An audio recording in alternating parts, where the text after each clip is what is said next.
Whew, the white shirt makes me look a lot brighter. Hello and welcome to a Thursday, April 22nd edition of Blind Eye Live. I am your host, Blind Eye himself, Hunter King, the owner and proprietor and only employee of Blind Eye Media, a small internet media firm. And I've got what I think could be an interesting show for you today. LeBron James tweeted something stupid and deleted it, and then got upset for people being upset that he had tweeted it. So that I'll get into that. It's related to something that isn't necessarily sports related, but LeBron James is arguably the biggest celebrity in all of sports, not named maybe Tom Brady, or at least here in America. So I'm going to get into it because I do have legitimate opinions about it. Because I think what he did was extremely irresponsible. And he doesn't get a pass.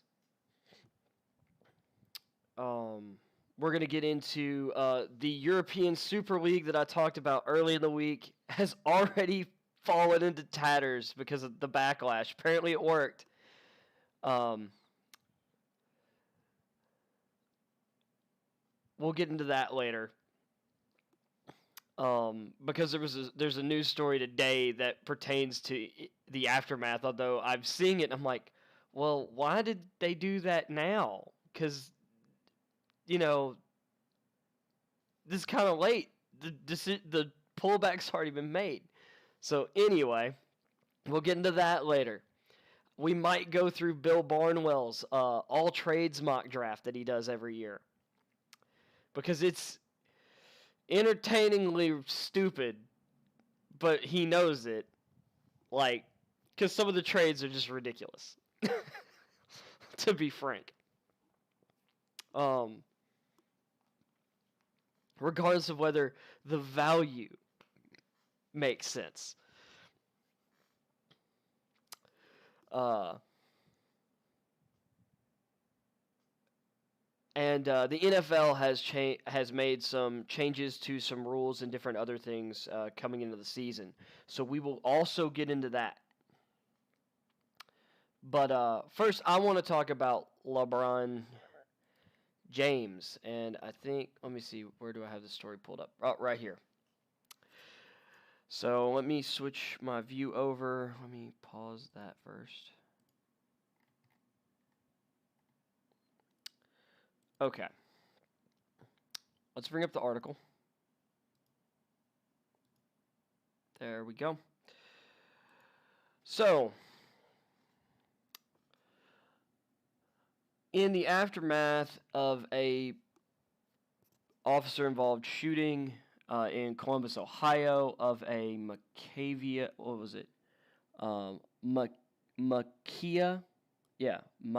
Bryant, a 16-year-old, they say it in the article, black girl in Columbus, Ohio. LeBron posted a series of tweets. Anger does any of us any good. I think he means doesn't do any of us any good. And that includes myself. Gathering all the facts and educating does, though. My anger still is here for what happened to that little girl, my sympathy for her family, and may justice prevail. That was at 6:22 on April 21st. 6:31, I am so dang tired, I censored that, of seeing black people killed by police. I took the tweet down because it's being used to create more hate. Yeah, I wonder why. We'll get into why. Because neither of these tweets weren't the deleted one. This isn't about one officer. It's about the entire system, and they always use our words to create more racism. No, that people aren't using your words to create more racism. They are pointing out that your words were dumb and ill-informed. Being wrong is being wrong. People disagreeing with you or standing against you is not racism if you are wrong. I am so desperate for more accountability. This is the deleted tweet. The since deleted tweet by James showed a photo of the officer involved, Nicholas Reardon, who is white, with an accompanying caption, "You're next, accountability," along with a hashtag, or I mean a hourglass emoji on Wednesday. Basically saying that he's next, referring to this. So this happened late Tuesday night after the Chauvin verdict, in which he was convicted of, I think it was third-degree murder, something like that, or I think he was convicted on pretty much all the charges. I do believe that he was guilty of at least of manslaughter in that case, and obviously the jury saw enough to convict for murder. To be honest, I'm not upset by Chauvin going to jail. I'm not. So,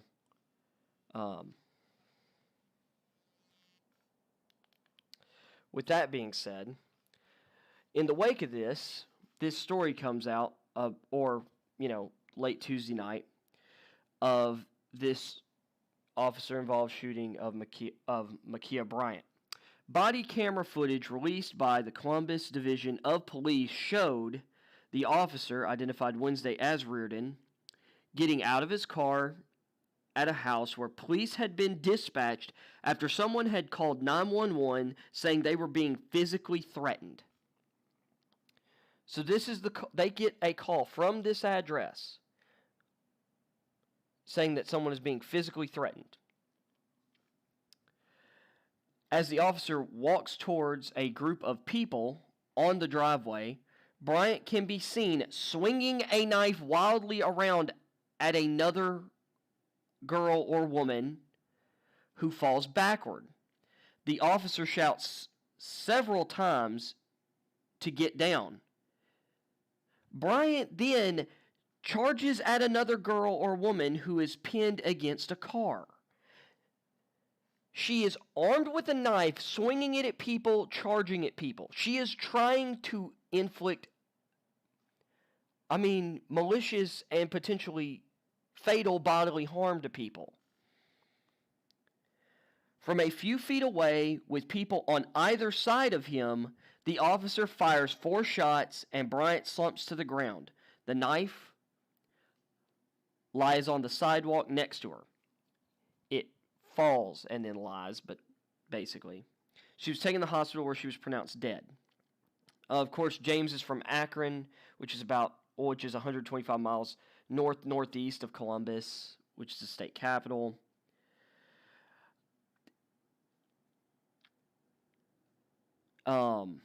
James had responded to the Chauvin verdict with that same single word of accountability.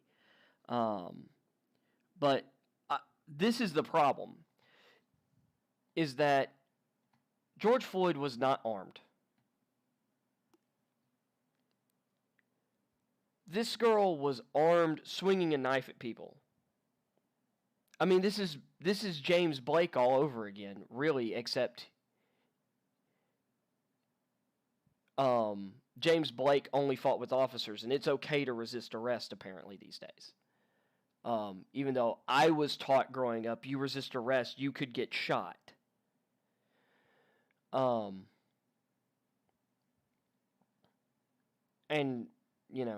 because we've given them that authority as a society.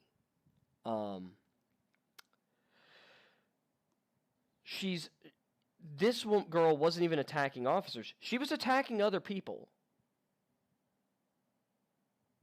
So I don't understand why anyone would have any outrage over this.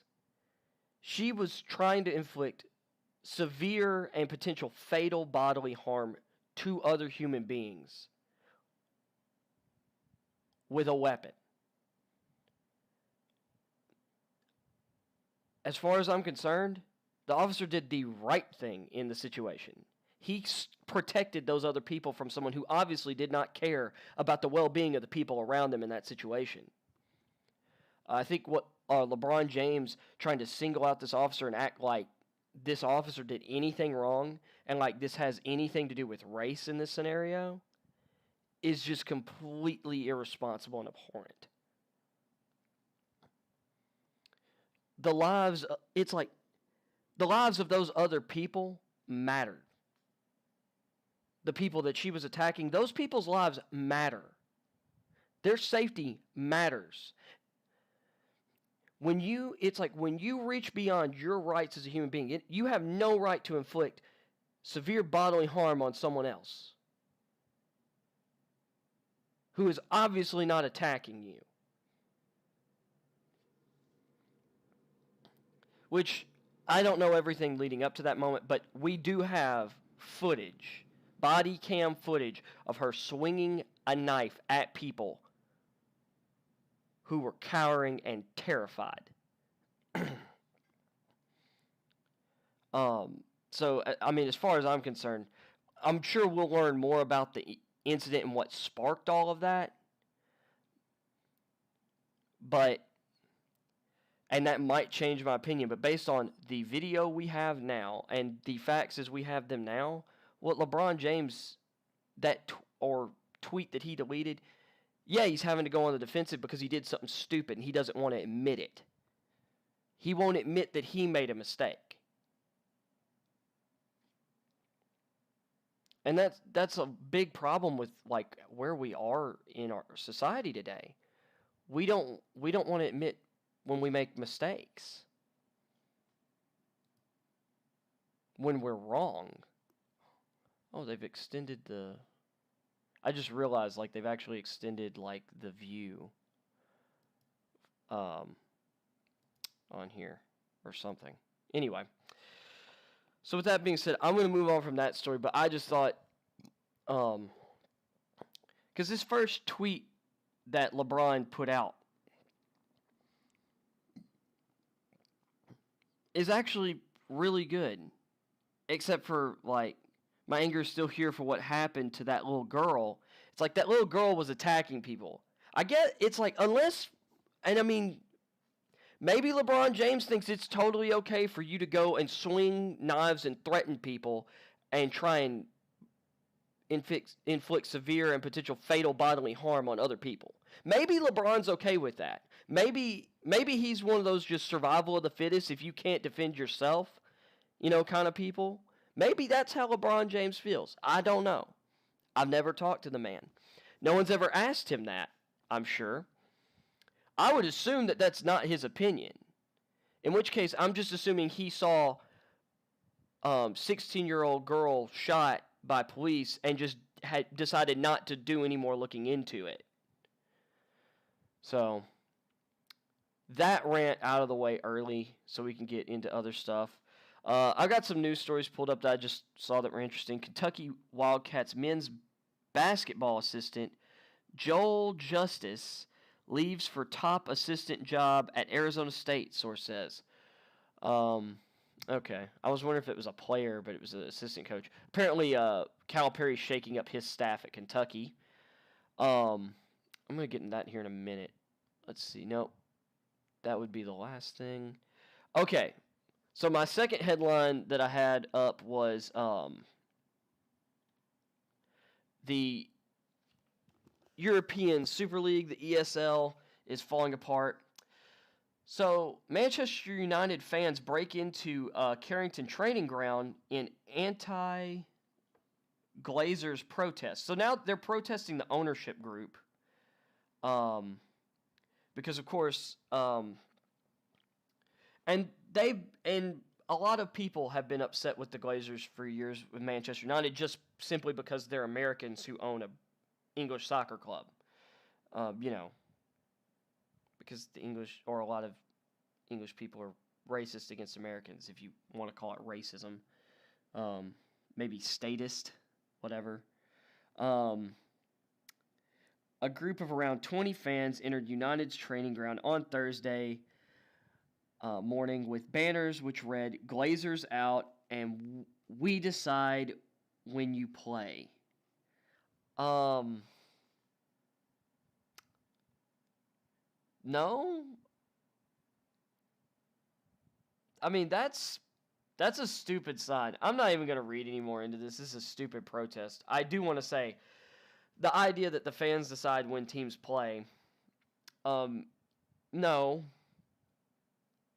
That's not really how it works. And 20 stupid people don't decide when anyone plays. Manchester United, by the way, and all the other English clubs have pulled out of the Super League. A number of and I think most of the teams have pulled out at this point. It's on the rocks. I think it's dead in the water. The backlash worked. And you know what? The fans were heard. People were heard. And that's good. I think some of the takes by some of the media were a little overblown. And I think for a lot of people, I still think, even for most fans, I think the reaction is overblown. But if the fans don't want it, that's fine.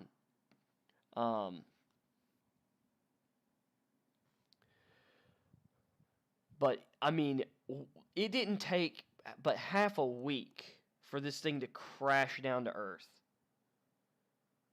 I mean, crazy. Let's see. Let's look at the NFL headlines, see what else we got here. Dave Gettleman, the GM for the New York Giants, it's an urban myth that he won't trade back. I mean, you don't have to trade back, but it's like he always trades up. Typically.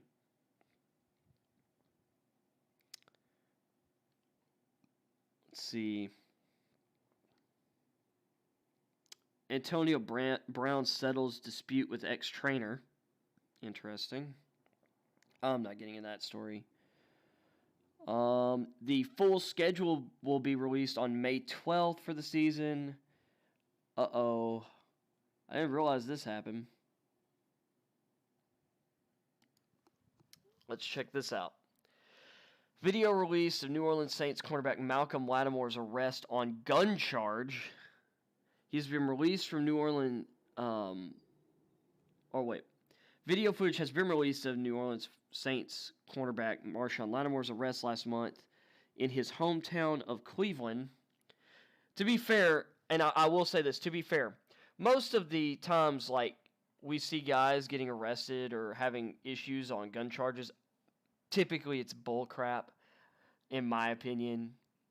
We'll get into the story and I'll see, but I am a very pro Second Amendment, very pro individual rights. Lattimore was charged for possessing a loaded handgun that was believed to be stolen. Now, that's bad, which is a 4th-degree felony.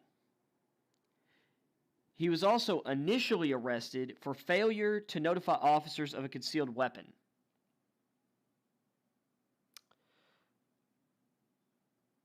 I mean,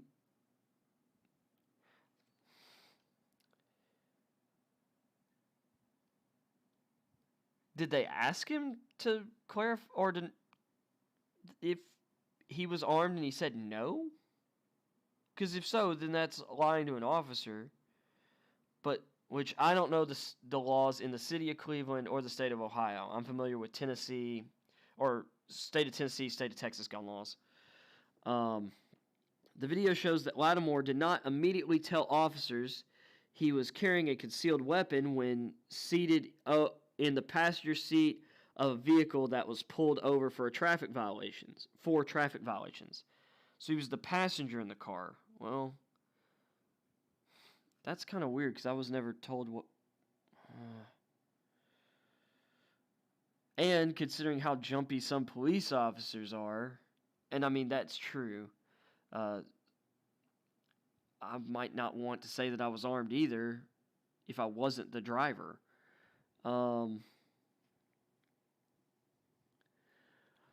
But when they asked whether anyone was carrying a gun, Lattimore told them he had a loaded Smith & Wesson gun tucked under his pants.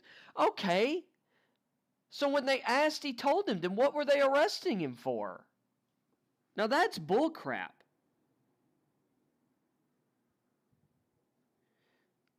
So he did the right thing. He said he didn't want to look like he was reaching for anything. He also told them he had a permit to carry a concealed weapon. One officer warned Lattimore that you're going to shoot your D off. Another added, get yourself a holster, bro. I mean, okay, so I don't know what I don't have the video in front of me, but at least they're being like, hey, get yourself a holster. Officers also suggested that Lattimore and others in the car appeared to smoke an abundance of marijuana. When they asked whether he had any drugs beside weed, Lattimore said no. Eventually, officers realized who Lattimore was, and one of them said, the amount of stuff you got going for you, it's not like you're an effing chump out here, bro. I know I'm not, Lattimore responded. I'm just back home. Lattimore spent 2 nights in Cuyahoga County Jail before being released on bond. Well, I mean, seems like Lattimore, complied completely with officers. And from the way this is going down, it seems like everything was pretty casual and straightforward. So Lattimore, as far as I'm concerned, seems like Lattimore conducted himself really, really well. The case was next slated to head to a grand jury to determine whether he will be formally indicted. Now, this is what I will say on this. If that gun was a stolen firearm, if he knew it or not, that's bad for him. Because even if he wasn't the one who stole it,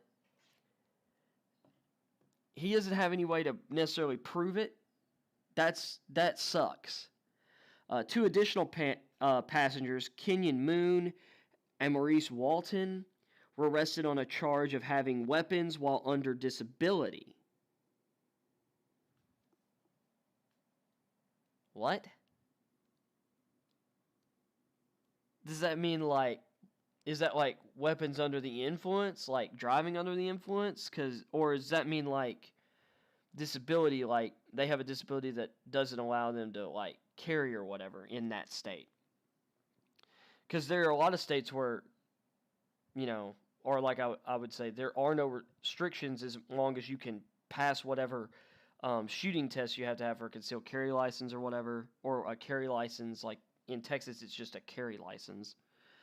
The driver, Carl Willis, was arrested on a charge of improper handling of a firearm in a motor vehicle. Did they stop them because this idiot was waving a gun out the window? Like, what does that mean? Lattimore, 24, is one of the NFL's top cornerbacks and is heading into the final year of his rookie contract with the Saints. He's been selected to 3 Pro Bowls and was named the NFL's Defensive Rookie of the Year in 2017 after being drafted in the first round out of Ohio State. Well, this could have a big impact on the Saints for part of the season. If I'm being honest, dang. That sucks for Marshawn, but at the same time, if you're riding with your buds, or it's like you got to be. This is one of those things about being careful who you're hanging around and who you're with. He's in the passenger seat of a car. The driver is the one who got the attention of the police, and all his buddies there are doing the wrong thing, and it's possible he got that gun from one of those guys. And just because you have a concealed carry license, one, does not mean you can conceal just any gun, especially in states that have stricter, and cities that have stricter gun laws.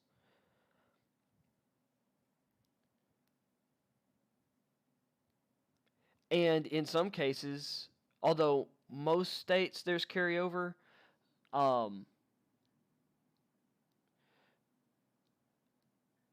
I know like New York and New York City are, for instance, you can't take guns out of the city or bring them in. Some like it's just weird. So with that being said, I'm gonna break that up. This is interesting. Why Kyle Pitts, Kadarius Toney will be matchup nightmares in the NFL. So this, I think, is like a list of like different players who are just matchup nightmares. Um, yeah. So they're talking about like Kyle Pitts. Well, if they're talking about matchup nightmares, you know what? Forget their article. I'm just gonna take this as a spot where I can kind of, or I'll talk about my own. Let's just do a little impromptu segment here. We talked about or I think it was last week. Todd McShay put out his all satellite team, his best players in space and what have you, and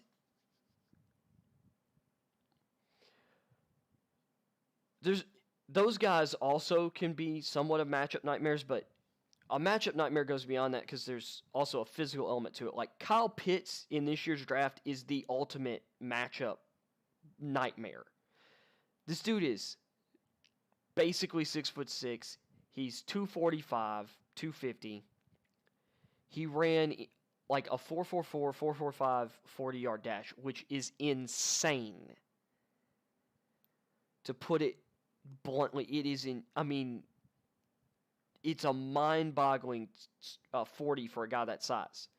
The only guy that big this year that ran faster is Jason Owe, a defensive end out of Penn State, who arguably right now is as close to being an elite tight end in the NFL as he is to being like an elite polished pass rusher. Like I think he could be either. Owe was like 6'5", 6'6", 257, and he ran a 4.36, 4.35, like 40. Like basically a full tenth of a second faster than Pitts. And he was like 10 pounds heavier than Pitts.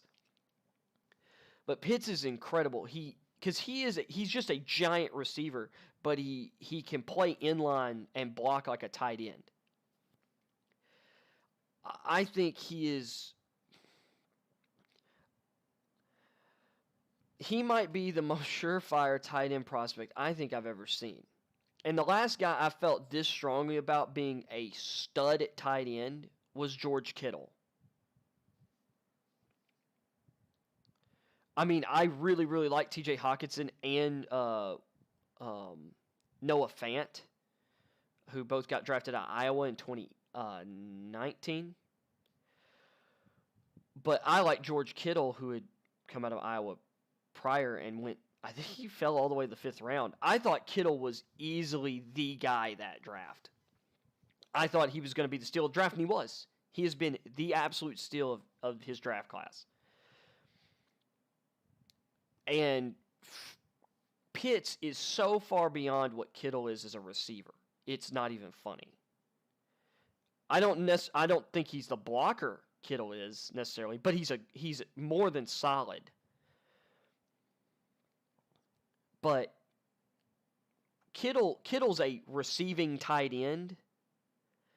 Pitts is a blocking or is a dynamic receiver, wide receiver with the size and blocking ability of an NFL tight end. And there's a reason he is tied with Trevor Lawrence on my board as my number one. Like, those are the top 2 guys in this draft. Now, do I think that I don't think Trevor Lawrence is necessarily guaranteed to end up the best quarterback out of this draft either. But based on his track record, his tools, just everything about him, he's the number 1 guy for me. Although I would say Zach Wilson is not far behind. But Pitts, it's good. There's no one really built to deal with a Kyle Pitts, except for maybe an Isaiah Simmons who was drafted last year. A guy who's 6'3.5", 230, 235, runs a 4.39 40. That guy is built, to deal with a Kyle Pitts to a degree. But it's like, because in Simmons, at Clemson, he played in the slot, he played safety, he played linebacker. Simmons is kind of like a nickel linebacker, box safety, big nickel slot kind of hybrid player. He has the physical tools. Micah Parsons and Jamin Davis in this draft class. And he's smaller than them, but Jeremiah Owusu-Koramoah to an extent as well maybe have the ability. But, I mean, Owusu-Koramoah, I think, is like maybe 6'1". Maybe he's 6'2". So he's given up 4 to 5 inches to Pitts. Parsons and Davis are bigger, thicker than Koramoah, and both ran in the 4.3s at their pro days. Like, those guys just ridiculously fast, and they're big physical linebackers. Maybe they have the ability to cover a guy like Pitts to a degree. Maybe you're looking at like a corner, like maybe Jalen Ramsey can match up with him. J.C. Horn, who in a way looks like Jalen Ramsey, but he went up against a stronger list of receivers when he was in college. J.C. Horn, by the way, J.C. Horn might overtake Patrick Surtain as my top corner.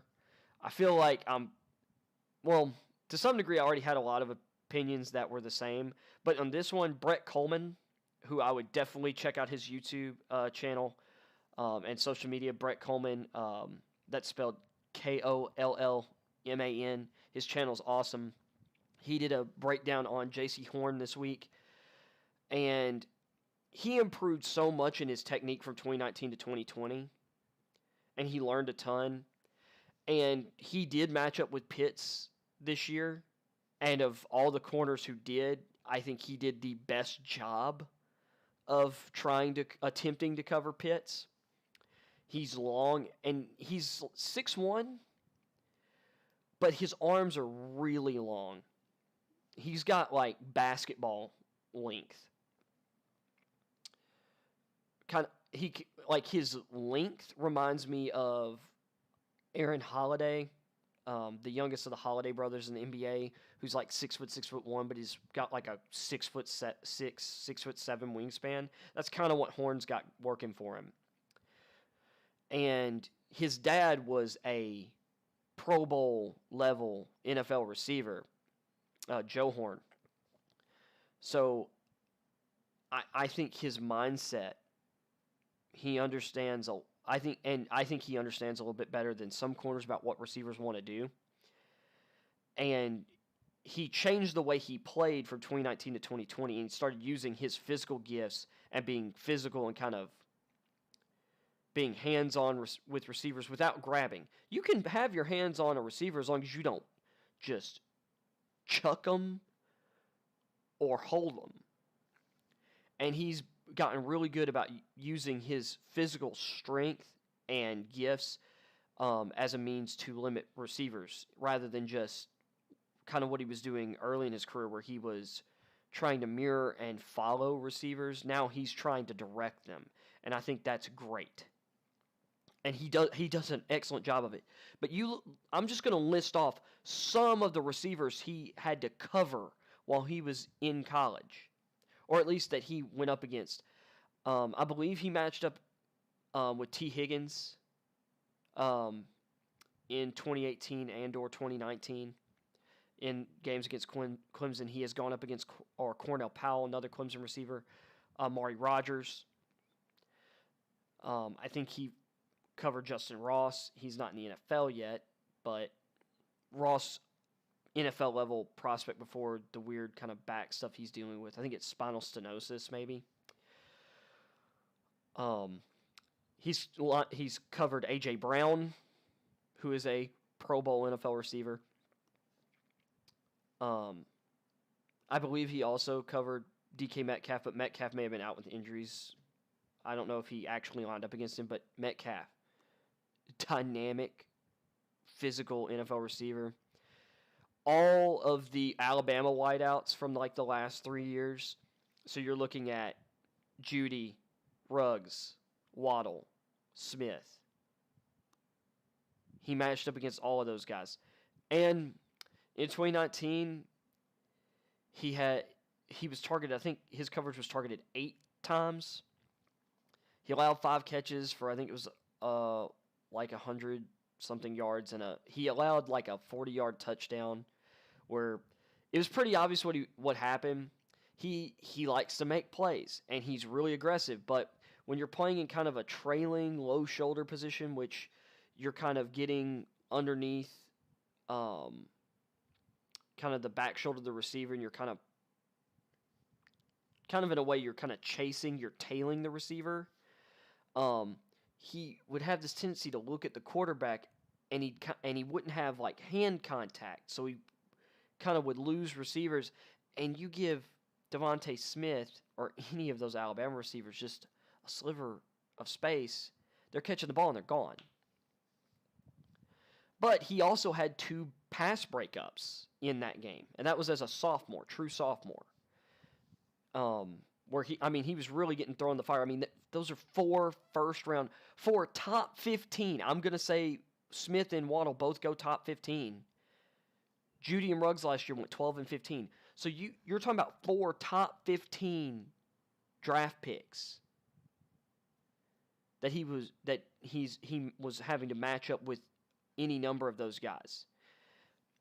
And he won some, he lost some. And that's the game at corner. You're going to lose some. It just depends on how many you lose. And Horn in 2020 was so much better. He started playing what's called high shoulder. So instead of, and it's sometimes called other things other than high shoulder. I'm trying to remember what the other more common term is. But instead, he's playing basically on top of the receiver. And he's playing kind of on their up the field from them and having the receiver kind of play into him. And that allows him to better keep tabs on the receiver while being able to peek at the quarterback. It allowed him to make a really big interception against, I'm trying to remember what game it was. He almost returned the ball for a touchdown. I think he got it back to like the 6, but it was a really great play where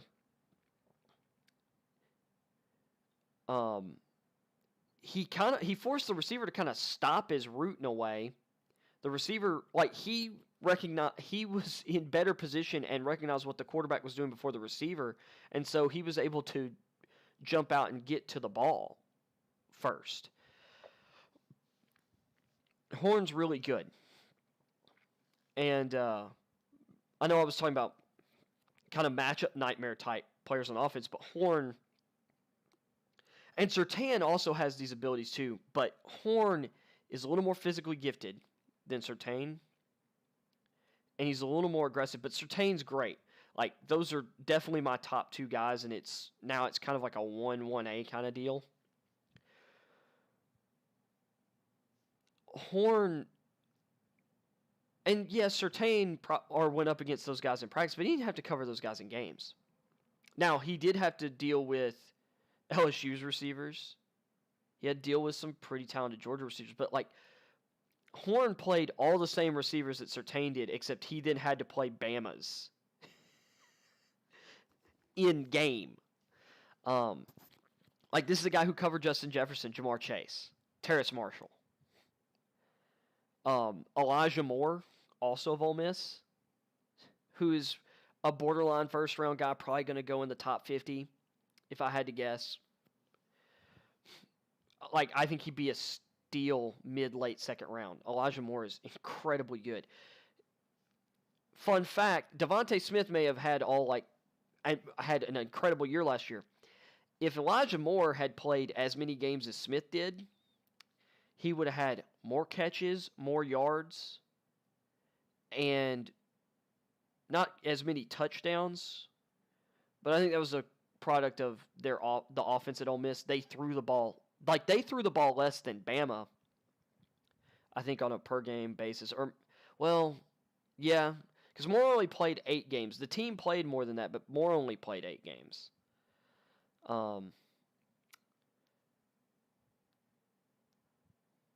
So if we're talking like if we're just talking about over the regular season, though, I mean, Moore was outstanding last year, and if he slides outside the first round, someone's getting a first round level talent.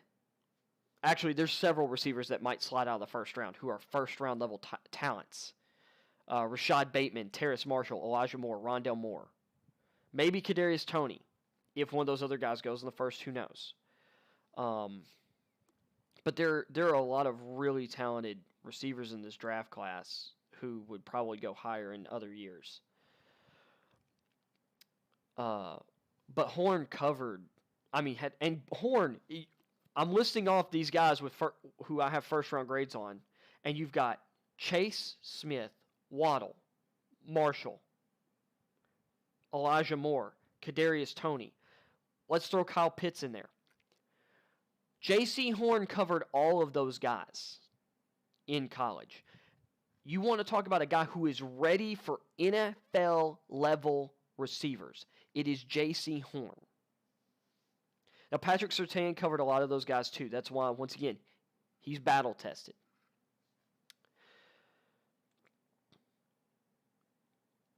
But nobody's really got a resume like J.C. Horn this year. Like I said, it's him and Patrick Surtain. No one else really has that resume. Maybe you could say Tyson Campbell and Eric Stokes of Georgia, but Georgia kept guys pretty much in the same spots in their defense. So there were some receivers they didn't cover because those receivers didn't necessarily line up against them consistently. But Horn got moved around. Horn played slot at a lot of times, depending on the way South Carolina wanted to play matchups. Horn is an elite talent, and and Brett Coleman has him. He's his highest rated corner since Jalen Ramsey, and that's high praise. Because I don't think I've had a corner rated as high as Jalen Ramsey ever in my years of doing this. So, or at least that I had as high of an opinion of. But I would say I have Horn and Surtain on kind of that level. I was really high on Jeff Okudah last year, but not as high as... But I think I'd take Surtain and Horn over Okudah last year. And Okudah went 3rd overall, if that tells you anything. So, with that being said, just kind of getting back to the offensive matchup nightmares type players, you've got Pitts. Kadarius Toney, his teammate, you want to talk about the guy who might be the most dangerous short area guy in the draft in terms of his release, other than Devontae Smith. Because I think Devontae Smith, he doesn't profile as... I'll get into Devontae Smith. But Toney's foot quickness and the way he goes about setting up his routes and going after guys in the short to intermediate game is very unique. I've said it before. He goes at cornerbacks like he's Allen Iverson attacking a defender. He really does look like a ball handler, a skilled ball handler in the open court, the way he goes at corners in these situations. And he's not as short as some of the other slot guys. He's just about 6 feet tall, I think. He's somewhere between 5'11" and 6 feet. You've got Elijah Moore, who's like 5'9". Rondale Moore's 5'7". And although Rondale Moore is built very thick for a guy who's 5'7", I think Toney plays in like the 190s. Maybe he's gotten up close to 200 now, but he's got a really strong lower body. He's got more physicalness and like strength and contact balance to his game than a lot of slot receivers have. And it shows up on tape. He's not Amari Rodgers thick, because Amari Rodgers is really built like a tailback. playing out in the slot, and he runs the 40 like your average running back these days. Low 4.5s. But Tony, I think he ran like a 4.38, 4.39 40 or 4.4, somewhere around 4.4. I mean, so he's got the top end speed. He's incredibly quick in and out of his breaks. He's got all kind of stutter steps, head fakes, shoulder fakes. This guy he's going to be brutal to cover. And he still has room to grow. He's still, one of the things that you hear is he still could get more crisp and clean in what he's doing. And it's already extremely effective. So Pitts and Tony were obviously kind of headliners of the article. Rondale Moore is so short and strong and fast that I think he's going to be hard to deal with. But it's like Elijah Moore is a little more conventional in his slot. But I mean, it just seems like there's matchup nightmares all over the place. That's why they're rated so high. But Rondale Moore has this explosiveness that a lot of guys his size don't have. In that, dude had a 42.5-inch vertical. He put up really good numbers on the bench press. His broad jump was ridiculous. You've got 4.28, 4.29 speed out of Rondale Moore. And like I said, he's like 5'7", 5'7.5". And I think he plays at like 190, 185, 190 at 5'7". That's comparable. That's like he's playing at a weight that I want to say is kind of close to where Kadarius Toney's been playing at, but he's like 4 inches shorter. 4 to 5. Or let's just say 4.5 inches shorter than Tony. That's wild, man. That he has an extremely low center of gravity that's going to allow him to get under taller corners. It's going to be hard for taller corners even to keep their hands on him, because where they would usually be running and have their hand placement on kind of like the middle or lower back, they're going to be up in his shoulder pads. It's going to throw a lot of corners off who are trying to play kind of press techniques.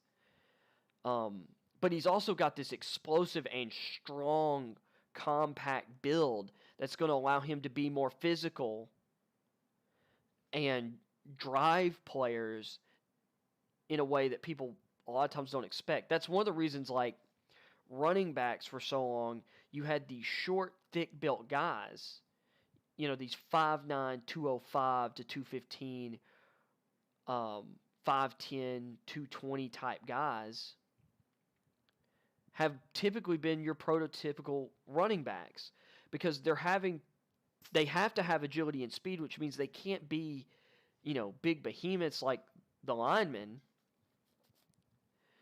But they have to have these strong lower bodies that can drive people bigger than them. It's leverage. So you get a guy who's thick and short with explosiveness and some wiggle. There's a reason like why typically your running backs aren't running as fast at 40s as your receivers and corners. And a lot of times even free safeties. And heck, right now, even the linebackers. Because running backs aren't it's not all about your top end speed necessarily. And I think that's one of the things that sets Travis Etienne apart from the rest of this running back class for the most part. And I think it's Elijah Mitchell, maybe, or no. Something Mitchell. I think it's Elijah Mitchell from UL Lafayette. He's a little smaller, but like his speed. This is kind of a slow running back class from what I'm seeing. I didn't see. Well, and I think Kenneth Gainwell got down in the 4.4s, but there's a lot of these running backs that ran 40s, like Javonte Williams and Michael Carter. Javonte Williams only ran a 4.57. That kind of is a red flag, because it's not like he's huge. He's like basically your average size halfback that gets drafted over the past like however many years. Because like the combine average is kind of like 5'11", 215 with a 4.54 40. So kind of average. Derrick Henry ran I think like a 4.5 flat, but the dude's like 6'3", 240. Well, I think he was like 240, 245. I think he's been playing at like 247 to 250 the last few years. And Williams doesn't necessarily have the breakaway speed on tape that Henry does. Michael Carter is much smaller. I think he's like 201, something like that, 203. Although he's a little bit shorter, but he only ran like a 4.51 or a 4.53, which for a smaller running back, that's not ideal either. Now, 40 times aren't everything, and I love both those guys' tape, but it is kind of red flags.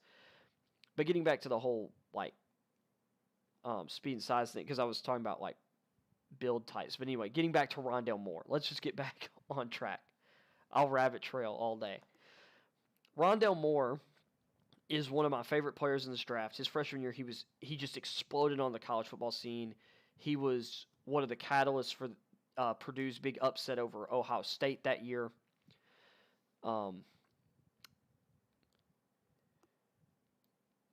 He's a big play waiting to happen. He can play out of the backfield. He's dangerous on jet sweeps and screens. You can do a lot of stuff with him. And so is Kadarius Toney. You can use Elijah Moore on jet sweeps, but he's not as effective as those two guys, really. But Moore and Toney can be just moved all over the place, which makes incredibly moved all over the place. They had ridiculous yards per carry averages during their careers. So I would say that those guys can fit kind of like that Curtis Samuel mold. Or trying to think of another kind of modern guy who kind of moves around and does a lot of stuff like that. You could say kind of a Percy Harvin mold, except I think they're better receivers than Percy Harvin was. And Rondale, particularly out of all these kind of shorter, explosive slot types, because of his vertical and his thick build, and he does have fairly long arms for his height too, he can make plays downfield. There's a lot of Steve Smith to his game. Whereas like a guy like Elijah Moore, I look at him and he's kind of reminds me of Desmond Mason, except he's more athletic than, like, he's faster than Derek Mason. Derek Mason, really underrated player from the 2000s. He was an extremely consistent and strong receiver who was undersized and played a very possession kind of centric style. So, anyway, Rondale Moore. Then you've got guys like Terrace Marshall, 6'3", over 200 pounds.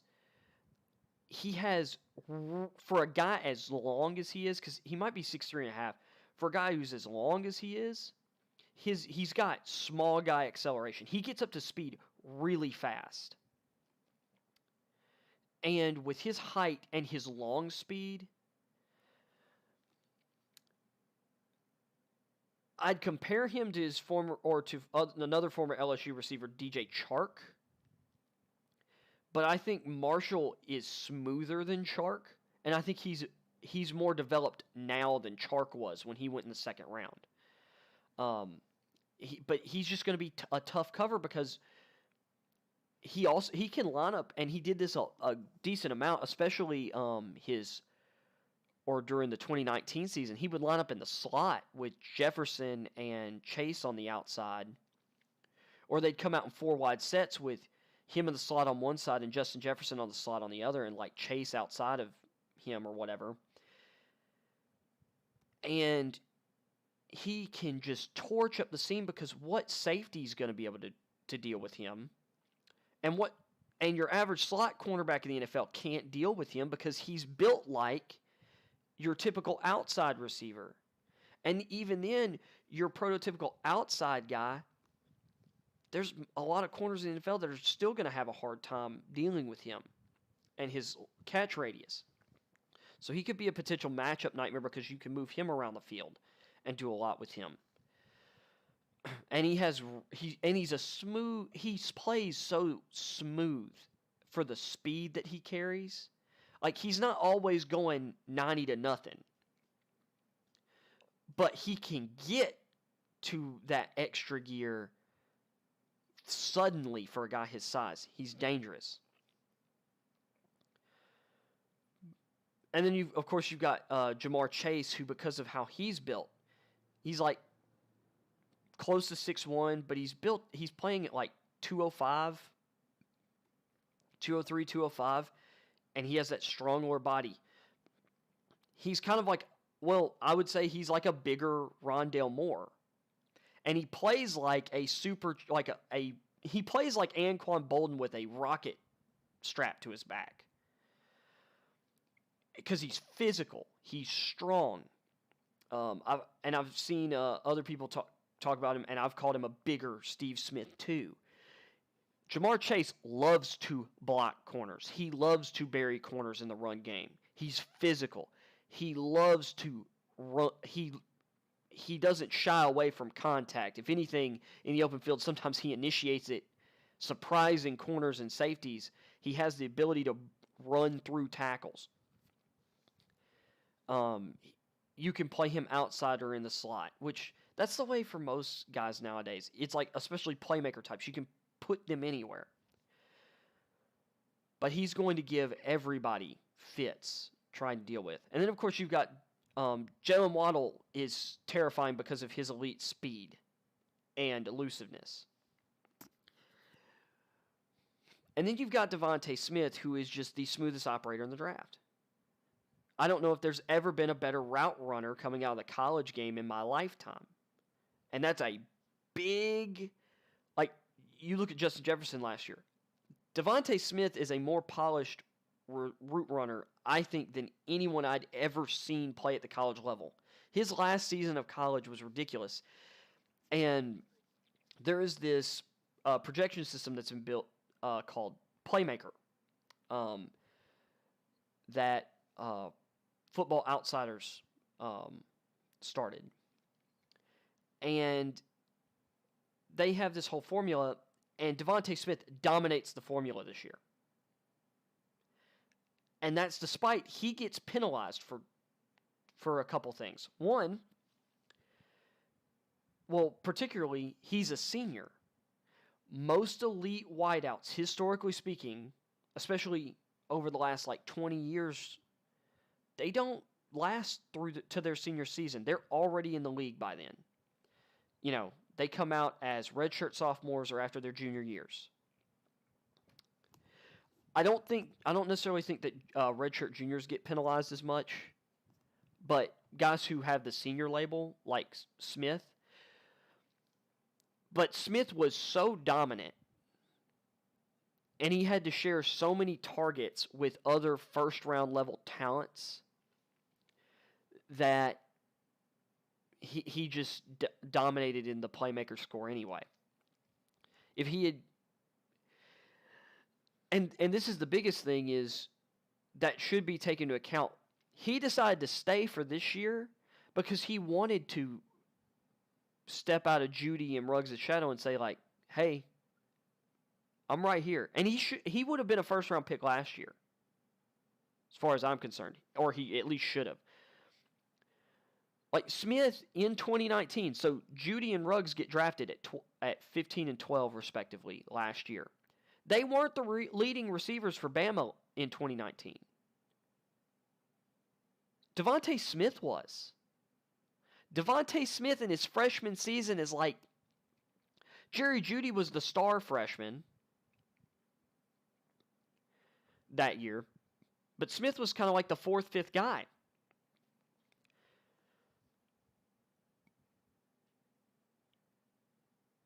And, sorry, I blanked for a second. Devontae Smith caught one of the biggest touchdowns in college football history to end that crazy national championship game. That 45-yard laser from Tua Tagovailoa in overtime after that big sack on first down.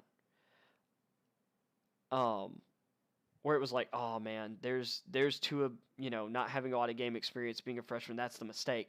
And he comes back, he throws that pass. Smith, running the route, making the catch, like, awesome.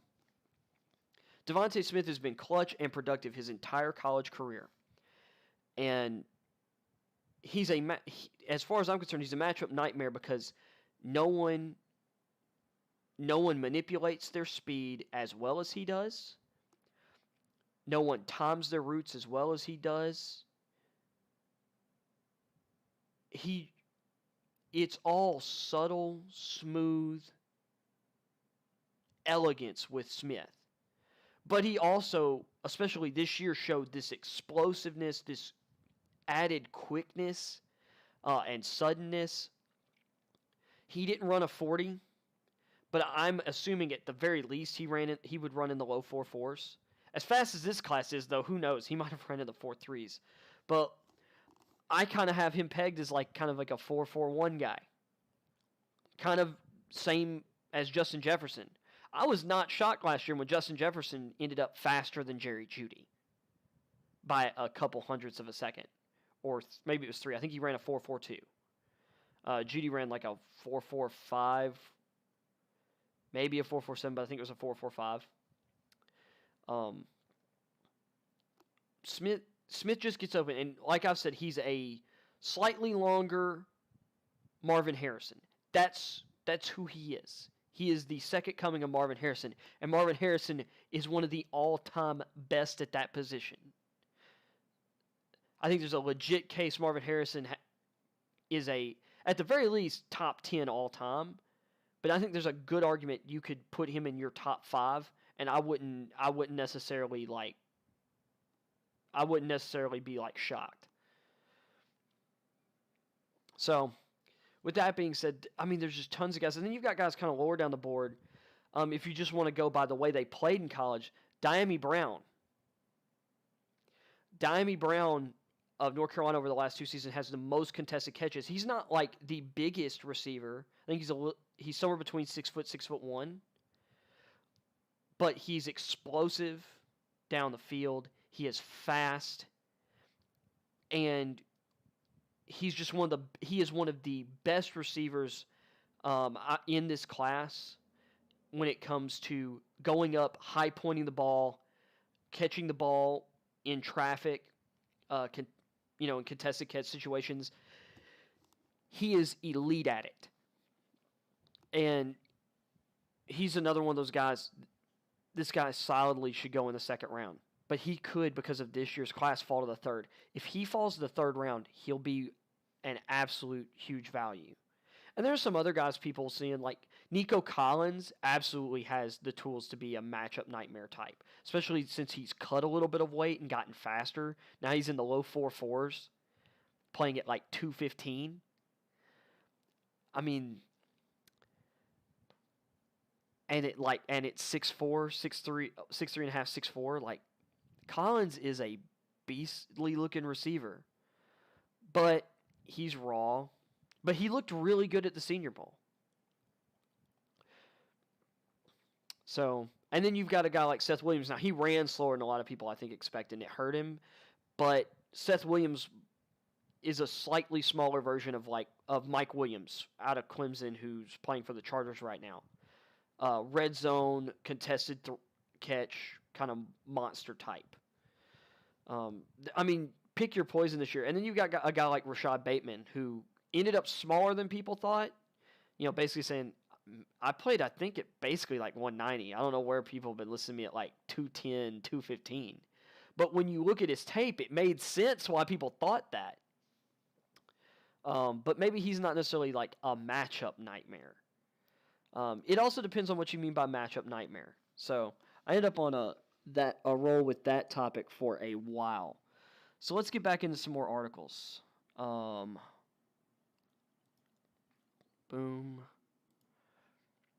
Okay. Let's see. Let's check some NBA news, and then I might get back to some draft stuff.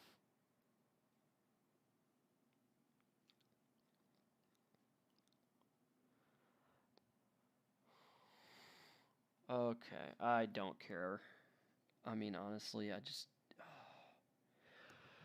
front page of ESPN always has to be something activist minded.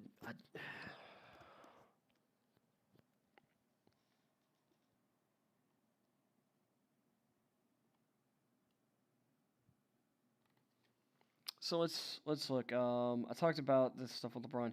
Steph Curry's 30-point run ends. But he's still averaging ridiculous numbers right now. Like, it's insane. I mean, he had a 6-game stretch where he made 54 3-pointers. That's 9 a game. I mean, it's just nuts. Looks like Kevin Porter Jr. can't stay out of his own way. He broke protocol at a club. Yep.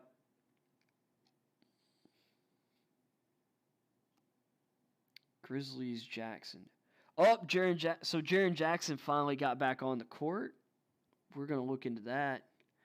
Oh, that sucks. So one of my favorite rookies this year is Denny Avdia. He was one of my favorite prospects in this year's NBA draft. He went to the Wizards, unfortunately. I was really hoping the Warriors were going to trade down and then get Avdia because he would have been a perfect fit in their system. He has a hairline ankle fracture, so his year's done. And it looks like Trae Young sprained his ankle. So he's out for a bit.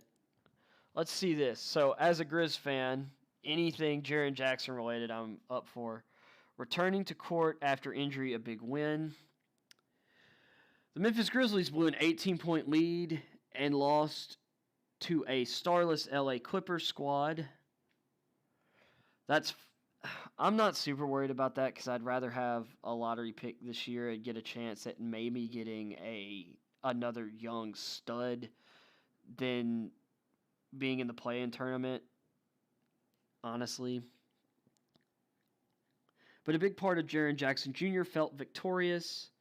I wonder why we blew an 18-point lead. And that's saying something if the Clippers were without Leonard and George. Like, gosh. After missing the first 56 games of the season, Jackson finally made his debut after undergoing meniscus surgery in August. I am glad that we took the time and didn't rush his recovery. Finished with 15 points, 8 rebounds, and 4 blocked shots in 18 minutes? Well, I'll tell you why. I bet you they have him like on a minutes restriction. And one of the reasons we were up was because he did that in 18 minutes. One of the biggest criticisms and one of the kind of knocks on him as a player so far in his career has been his lack of rebounding. 8 rebounds in 18 minutes is crazy. 4 blocked shots in 18 minutes. Said he had mixed emotions after losing to a Clippers team that was without 6 rotate. So they blew the lead against they had 6 of their top 10, 11 guys out due to rest or injury. Man, that stinks. Took their time bringing Jackson back. The 6'11" big man entered the game with 7:01 remaining in the first quarter.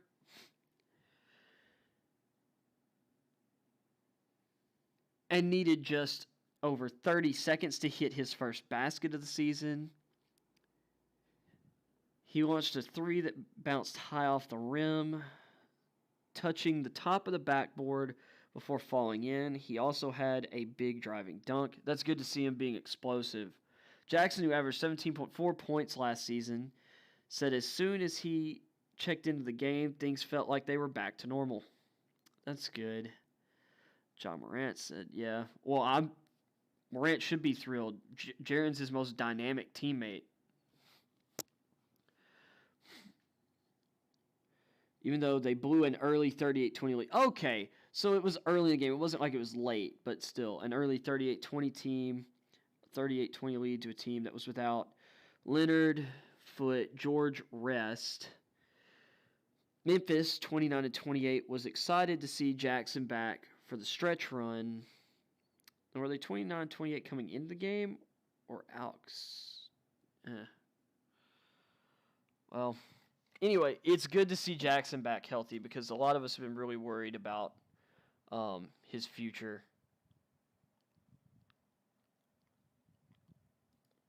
Let's go back to these NFL headlines for a second. Is there anything else? Oh, yeah. I got to go back, and I guess now would be a good time to hit the new rule changes. So, this is the list of things that ended up being changed. So the Ravens Sky Judge proposal was axed, but they did approve expanding the replay officials' abilities. They can't overturn calls, but they can actually give advice now, because apparently they couldn't give the refs any information themselves or something. So they can basically say like, hey, because they'll have like all the broadcast replay angles and everything. They can basically talk about ball spot, give their advice on whether something was caught or not, whether it's a catch or interception, things of that nature. They approved the relaxation of numbers for players, and the relaxation, the way I would explain it is for non-trench players, so players who are not line of scrimmage or like offensive linemen, defensive linemen. So linebackers, safeties, corners, receivers, running backs, tight ends can now wear basically whatever numbers they want. Or at least between, I think, numbers 1 through 49. So, and the reason this is because some teams have been dealing with issues with having enough numbers because so much of your team consists in like certain number sets. So when it comes to tight ends and receivers, running, tight ends can only wear like numbers in the 80s.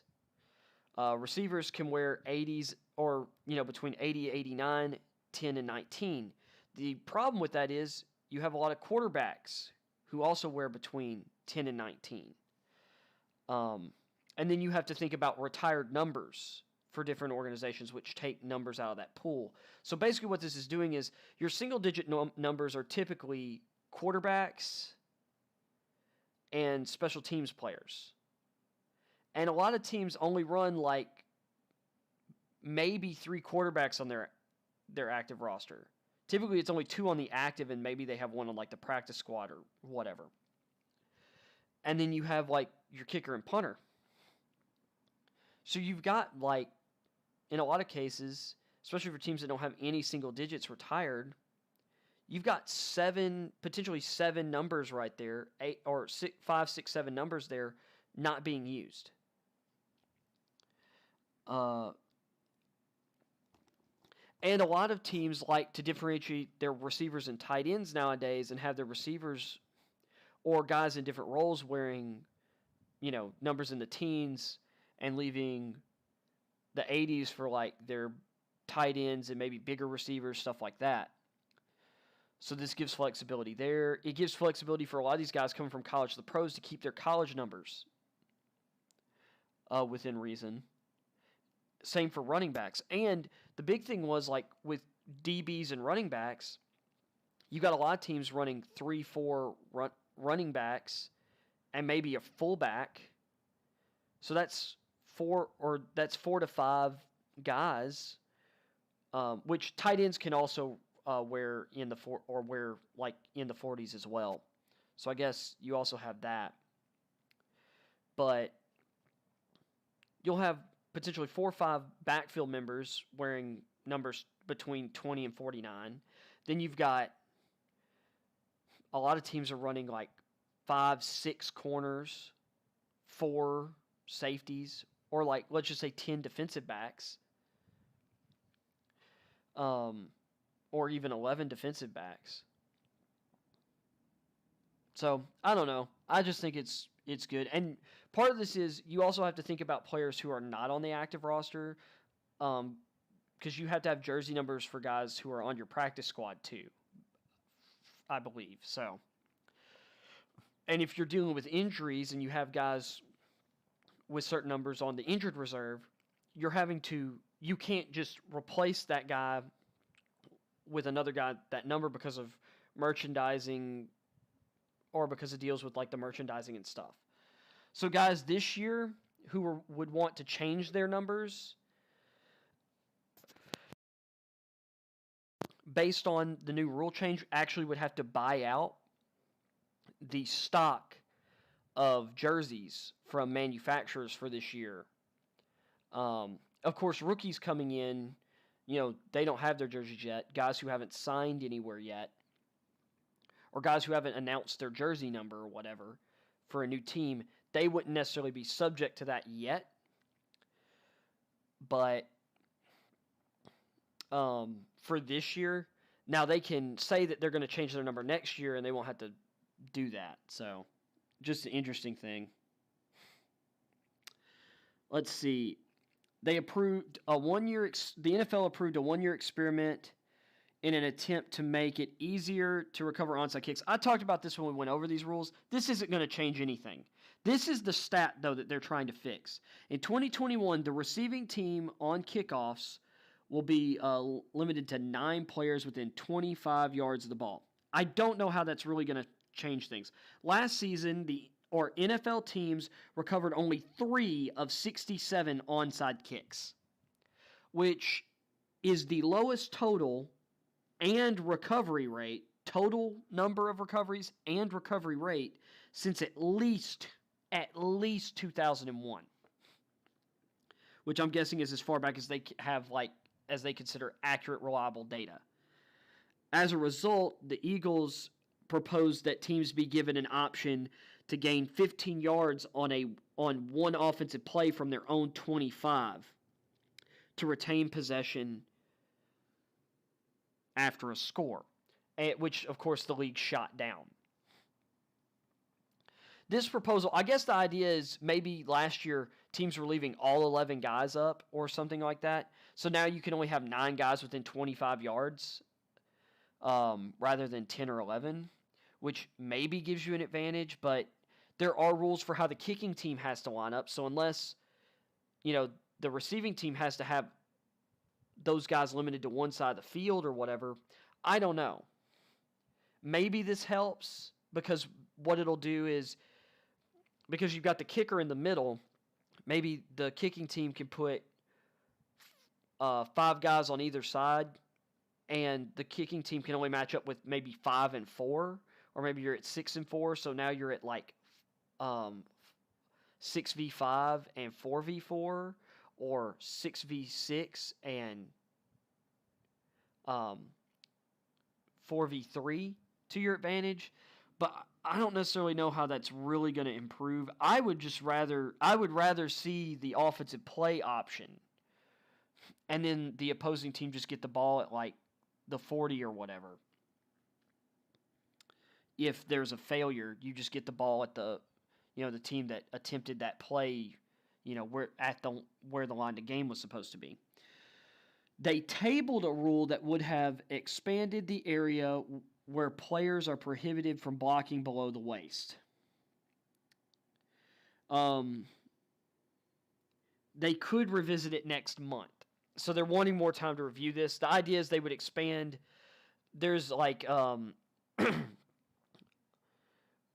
beyond a certain area of the field, you're not allowed to, I guess, block below the waist, and they're wanting to expand the area of the field. Yeah. But I don't know. We'll see. They did vote as expected to eliminate overtime in preseason games. They changed a rule that will now force a loss of down if 2 passes are completed behind the line of scrimmage. So the idea is, I'm guessing you throw a pass, the ball gets batted back to you, and then you pass it forward again. Something like that.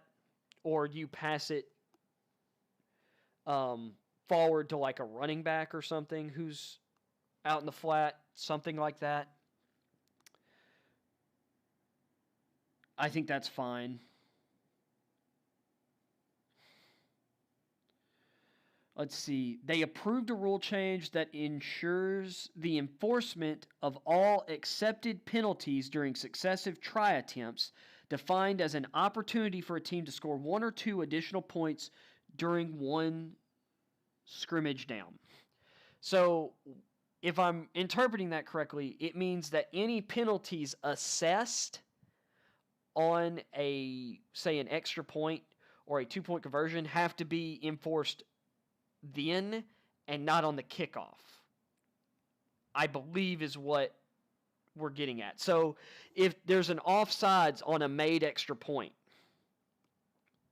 that 5 yards doesn't get tacked on the kickoff. I'm assuming you would, if you accepted it, you would have to retry that PAT from 5 yards closer or whatever.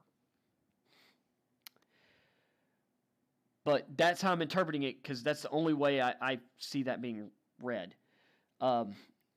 They did not act on the spot or choose proposal by the Ravens for the winner of the overtime coin toss. Like, basically, it was a change to overtime. So they didn't even vote on it. They decided to include training taunting among its points of emphasis for the season. And McKay, the head of the competition committee, clarified that the emphasis would be directed not at celebrations, but specifically towards acrimonious interactions among players. Which, good.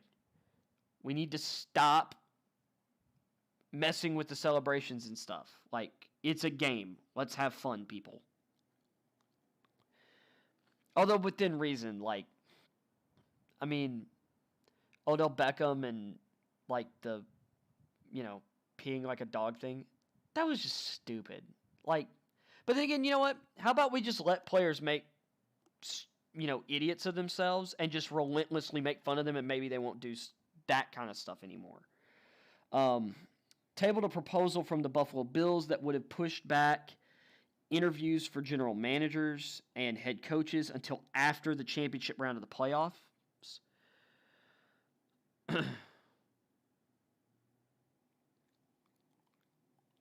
And would have prevented hires until after the Super Bowl. So interviews couldn't happen until after, I guess, the AFC and NFC championship games, and hires couldn't be made official until after the Super Bowl. But they're going to further study it. To be honest, I think that makes sense, right? Instead of all the crappy teams or distracting coaches whose teams are still in it trying to win Super Bowls. Because, I mean, seriously, every minute, every hour is meaningful in preparation.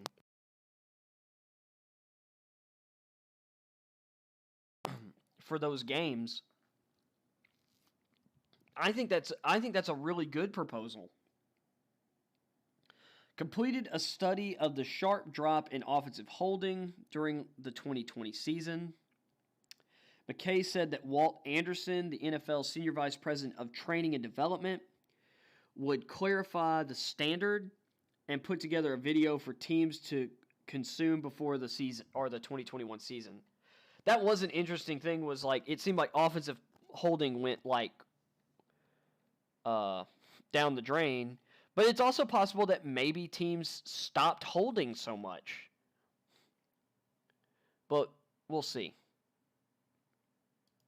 So those were the different rules and other changes that were, or that the NFL decided on yesterday.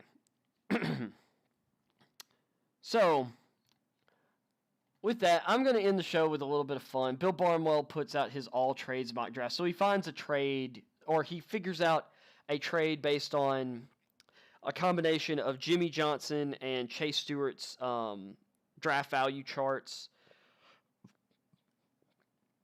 and with some of his own opinion on values. And he finds a trade for literally every spot in the first round. And some of them are hilarious. And then some of them are actually great. So the Jaguars. The Jaguars get Justin Herbert, Derwin James, and the 13th pick. The Chargers get the first overall pick and the first pick of the third round.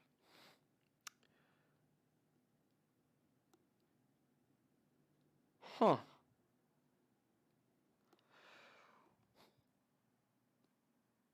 This might sound crazy, but actually, who says no to that deal?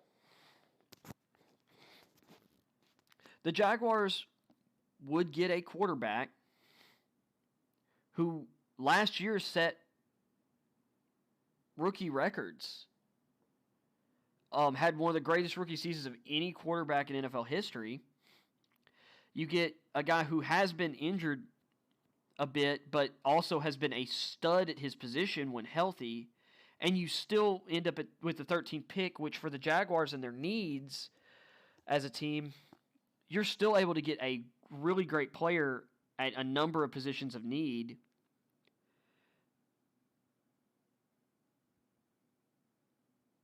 And you're giving up the first overall pick and then the 65th pick, which, sure, that stinks, but you're basically getting 3 blue chip players for a blue chip player and a potential solid prospect.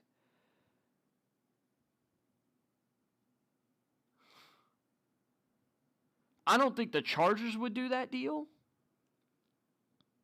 And to a degree, I think the Jaguars probably wouldn't do that deal, but actually I kind of like it.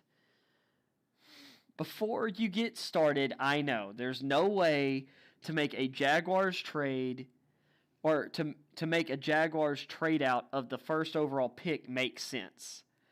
I asked a few people around the league where Clemson's Trevor Lawrence would stand on a trade value board as he enters the NFL, and the response ranged from 5 to 15. He is the best quarterback prospect we've seen since Andrew Luck, and the Jaguars are going to have him for at least 3 years on a rookie deal before they even have to worry about talking an extension. That's Barnwell's words. And I get that. But you basically have Herbert. Yes, he's already a year into his rookie deal. But you could at least justify it as like, man, we really need a safety and impact like secondary player bad. We're getting a quarterback who in year one, although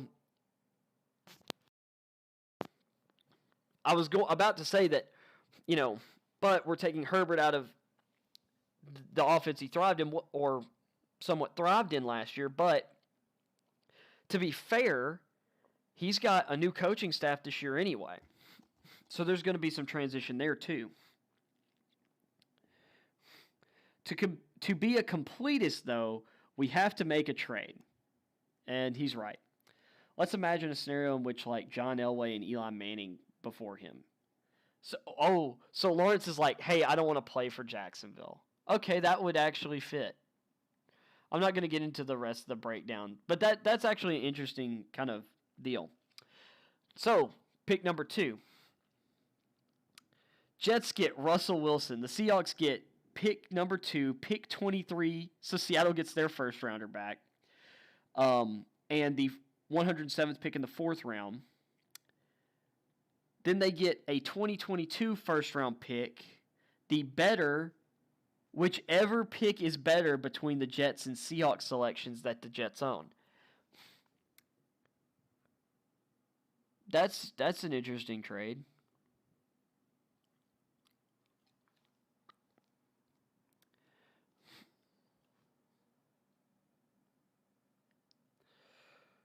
I don't do that if I'm the Jets.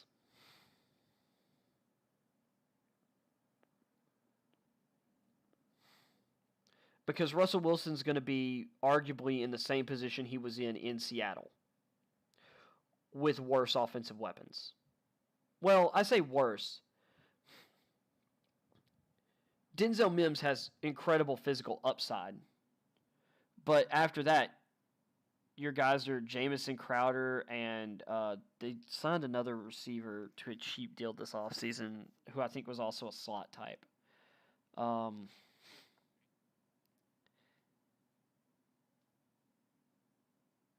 And then Chris Herndon, I think, is their top tight end. So they're probably worse at the tight end position than Seattle. And I don't think their offensive line is necessarily any better. I mean, Mekhi Becton is a great building block. But I don't know. For the Jets, they need to commit to the rebuild, and they need the young quarterback. Forget, it's like, if the Jets wanted Russell Wilson, this trade would have already been on the table. They're not willing to give that up for Russell Wilson. Or I think they would have done it already. Or they would have... I mean, now that's not to say that Seattle would have taken the offer either, so... But I don't think the Jets would offer more than that for Russell Wilson. And I think Seattle is wanting more than that for Russell Wilson. So I don't think that works. Plus, I'd rather have Zach Wilson and all those other young players on young rookie deals than Russell Wilson at this point. Just my opinion. Because I think I think Zach Wilson's going to be really, really good. So if you have a good quarterback on a rookie deal, and with as many picks they have, if they can get young talent that can produce in the first or during their rookie deals, and be above average to great players on those rookie deals, that leaves all that cap space they have to be spent on targeting specific free agents who can up their ability to win now over the next, in 2022 and 2023 free agency. So 3. So this pick has been traded a ton, but let's just do it again. So San Francisco trades down one spot with Atlanta. They get Atlanta's third rounder, pick 68, and they get a 2022 third round pick. Falcons get the third pick, and I don't know why the Falcons would be trading up or why the Niners would trade down.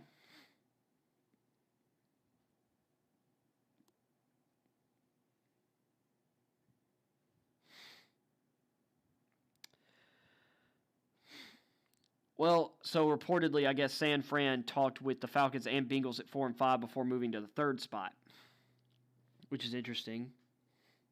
Which makes me feel like the 49ers have multiple guys that they really like in this draft class that they'd be okay with.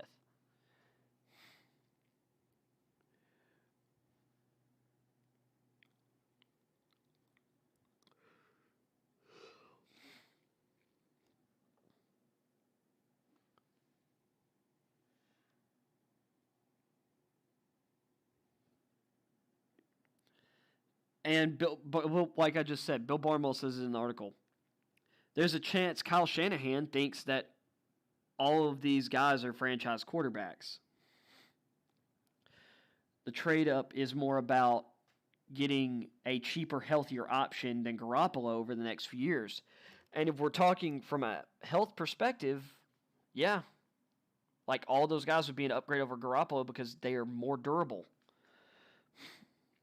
Let's see. The Falcons want to draft a quarterback and do have a quarterback preference. Okay, so that's his premise here. Yeah, I don't necessarily see it. So, let's see. What does he have for 4? Yeah, I was wondering when the Patriots trade up would come up. So, the Falcons, 115, first round pick 15, third round pick 96. a 2022 first-round pick, and cornerback J.C. Jackson, who's a restricted free agent, just signed his tender. And he's great, and that would help the Falcons immensely. The Patriots get the 4th pick and a 2022 4th-round pick and cornerback Isaiah Oliver, who I think is still on his rookie deal.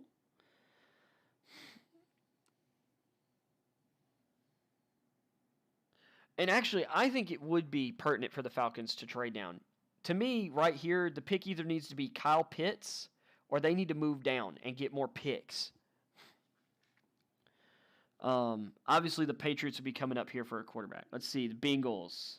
Let's see what they get. So this is another Chargers one. So this would be the Chargers moving up for an offensive tackle. So the Bengals get pick 13, pick 118 in the 4th, and a 2022 first. Chargers get pick 5. For the Bengals, if the thing is you're thinking offensive line over everything, just trade back to 13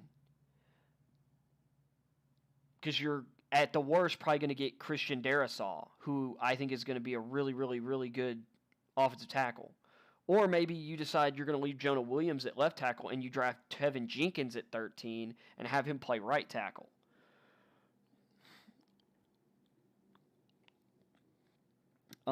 They did pick up Riley Reef after he was cut by the Vikings. But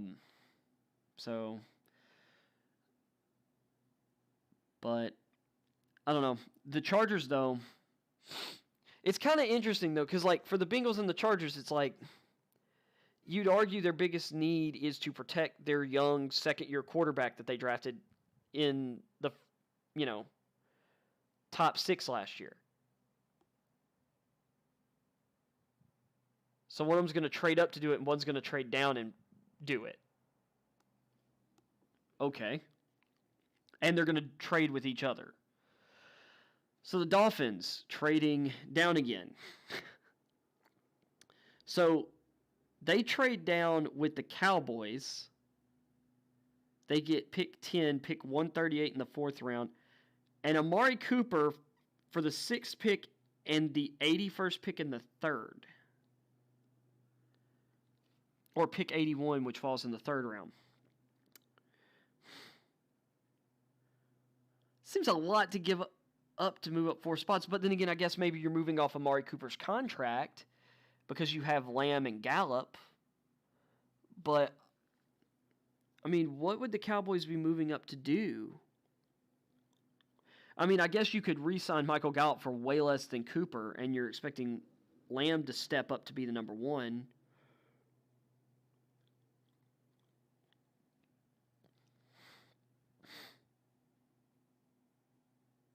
Jerry Jones and Okay, so Jones is infatuated with Kyle Pitts, which, now that would make sense if you were going to move up because you desperately wanted Kyle Pitts. That I get.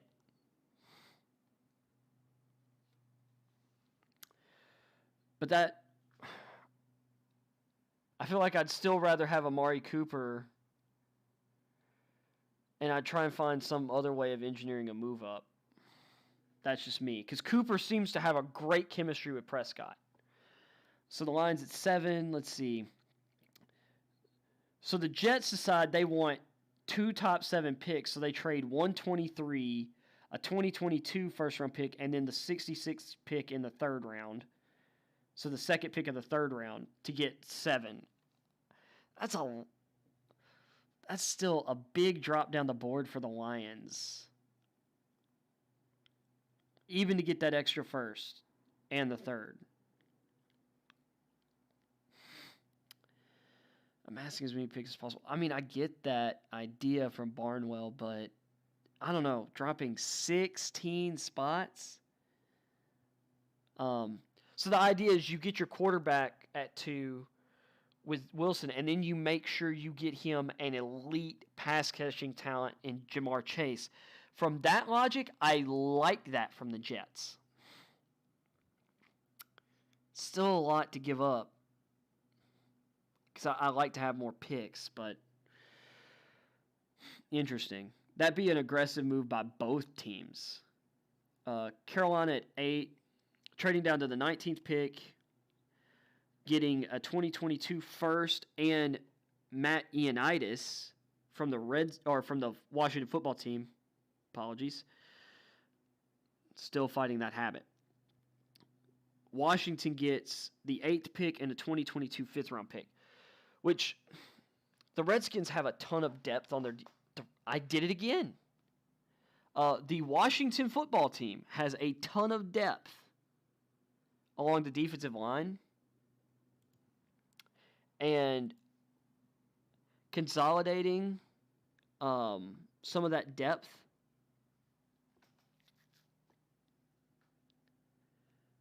and moving up to target a specific player probably would be a good idea. Maybe targeting a young quarterback.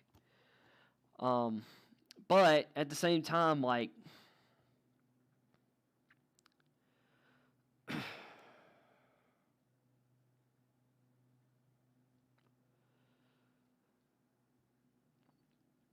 but if they were able to land like Trey Lance, or heck, Mac Jones at 8, Mac Jones would be perfect because they have a playoff level roster. But trading away Ioannidis takes away some of their elite depth. Like, they have a 3-man defensive tackle rotation that's the best in the league. Period. So, and right now Washington's going in with a quarterback room of Ryan Fitzpatrick, Tyler Heineke, and Kyle Allen.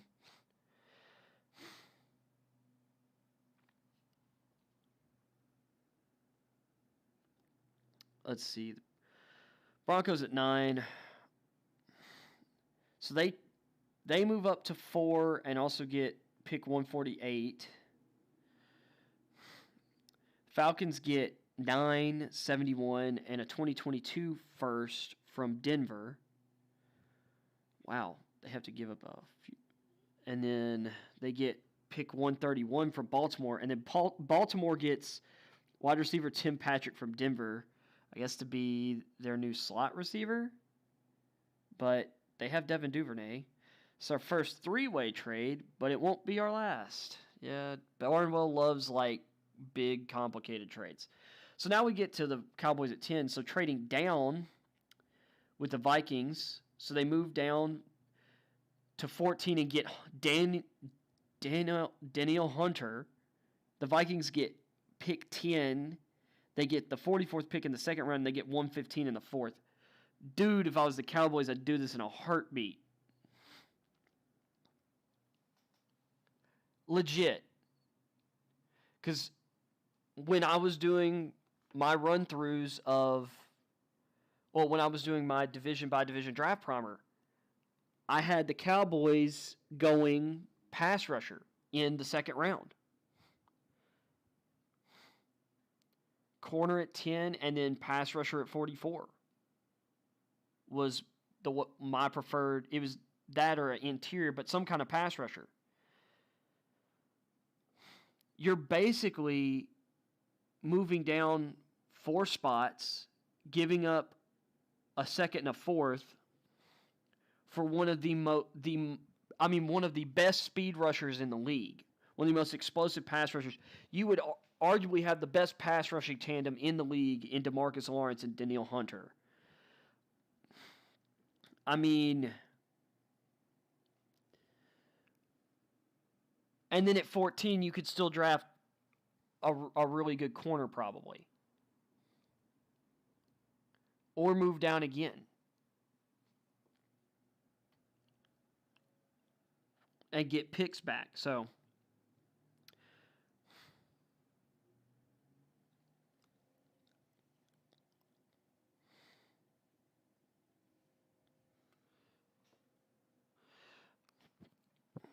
because it also depends on how the board falls. Because there's going to be a bunch of quarterbacks go up top. Kyle Pitts and Jamar Chase aren't falling outside of the top 10.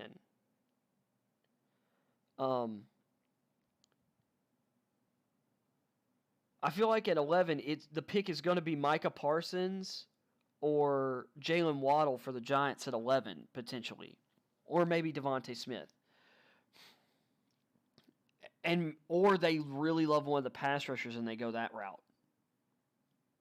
And heck, the Giants could even go offensive line. Gettleman loves offensive line, or his hog mollies, and offensive line. You could still consider that a need for the Giants for sure. So, if the Cowboys trade down, and the Broncos could take a quarterback, the Broncos could take Micah Parsons. Like, there's a lot that could happen here. I think it's highly likely that Surtain or Horn would be available at 14 if the Cowboys traded down from 10. So, and for the Vikings, they move up, or they get extra picks and they move up 4 spots. They could probably lock themselves into their best or their favorite offensive lineman. They then have multiple picks in the second round to target pass rush and other needs on the defense. So the Giants at 11. They move up to 7. The Lions would get 11 and the 42nd pick, which falls in the second round from the Giants. They get pick 61.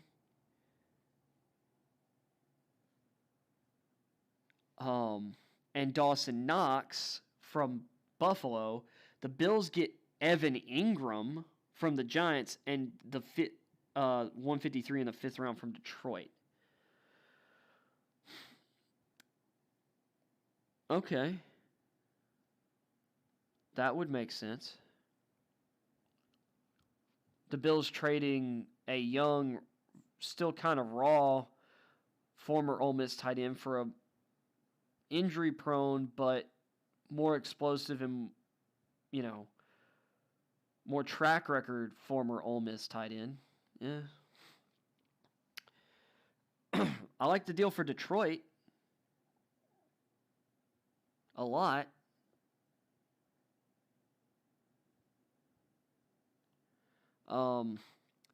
Which they get the young tight end.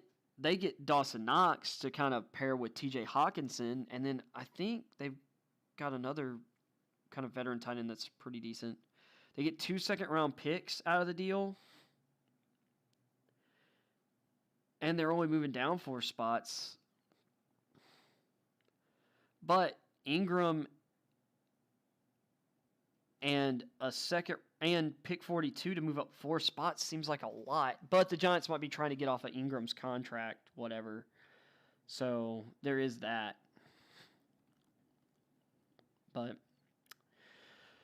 And I would assume if they're moving up to 7, maybe that's to get Kyle Pitts or a top pass catcher, something. Eagles trading down here with the Dolphins. The Dolphins moving up. They give up 84, 224, and 12 to get,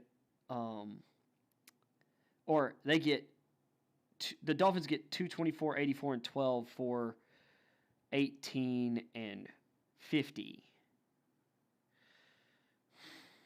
Yeah, I don't see that one happening. Now, here's an interesting trade. This is one I've been hearing a lot this offseason. Offensive tackle Orlando Brown.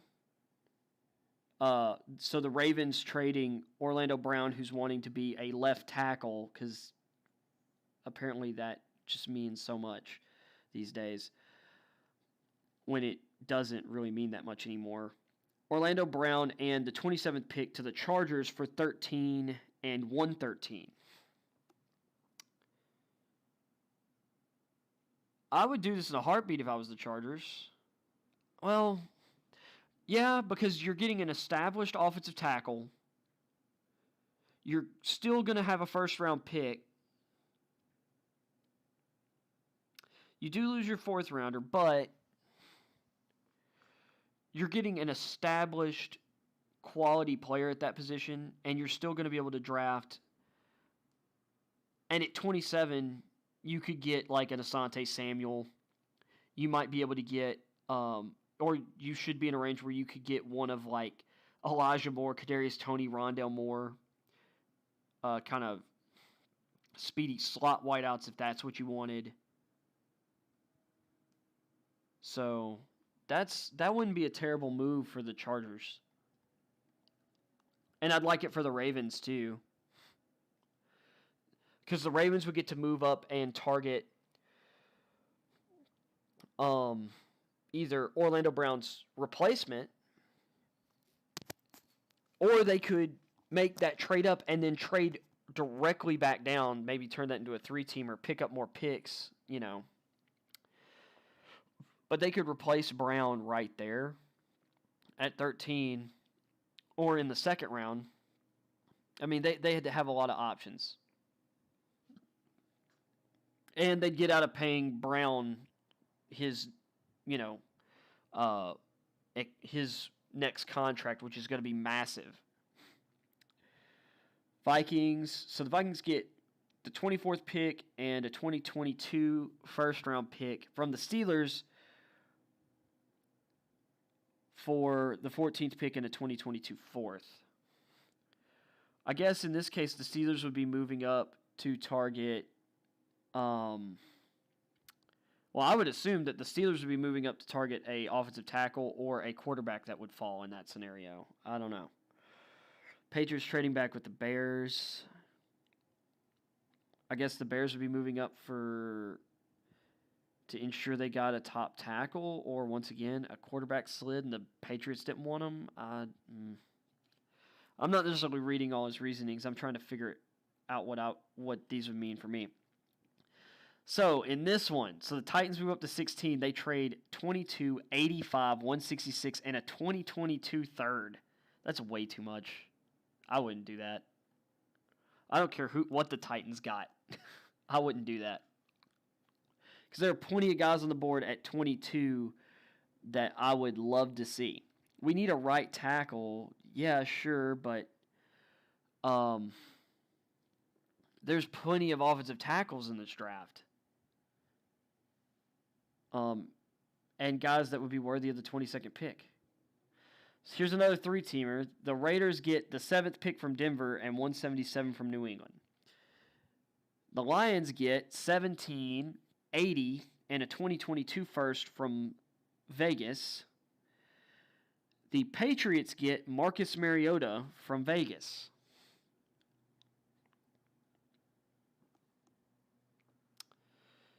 Yeah, don't get that one. See, so Dolphins at 18. So the Dolphins trade down to 31 and get pick 63. The Chiefs get 18 and 231, which is basically at the dead end of the 7th round, I think. Or maybe not dead end, but in the middle of the 7th round.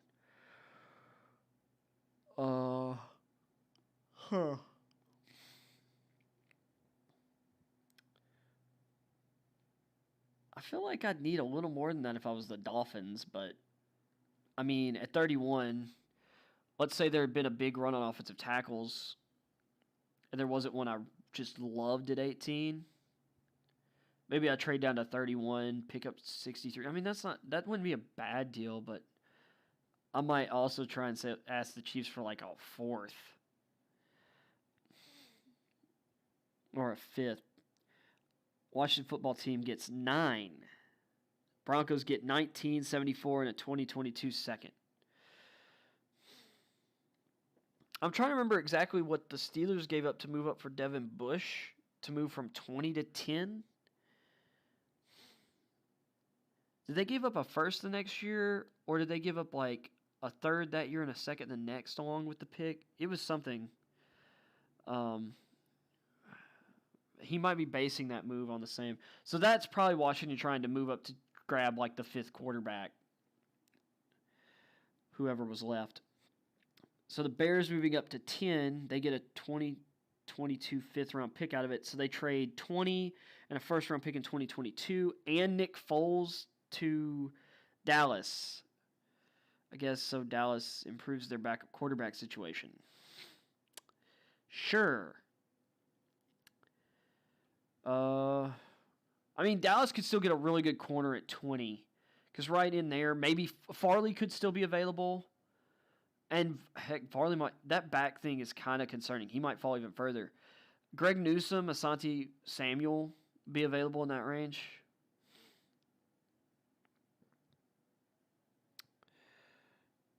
Colts at 21. I'm going to try and hurry through these. So 28, 98, 105 from New Orleans for 21. I'd do that if I was the Colts. I mean, they're late thirds, but 2/3 just for a 7-spot trade down. That's not bad. Especially considering how I'm mocking this. Personally, the tackle value, while I really like this tackle class and I like Liam Eichenberg, I like Jalen Mayfield, I love Dylan Radins, or is it Dalton Radins? Radins of North Dakota State. I'd feel a little more comfortable with them probably at the end of the first, early second. So 28. If I was picking up extra picks, I'd feel a little better. Although I could understand taking, like, particularly Mayfield with his athleticism at 21. Let's see. So the Titans trade up to 12. Also get 150 in the 5th.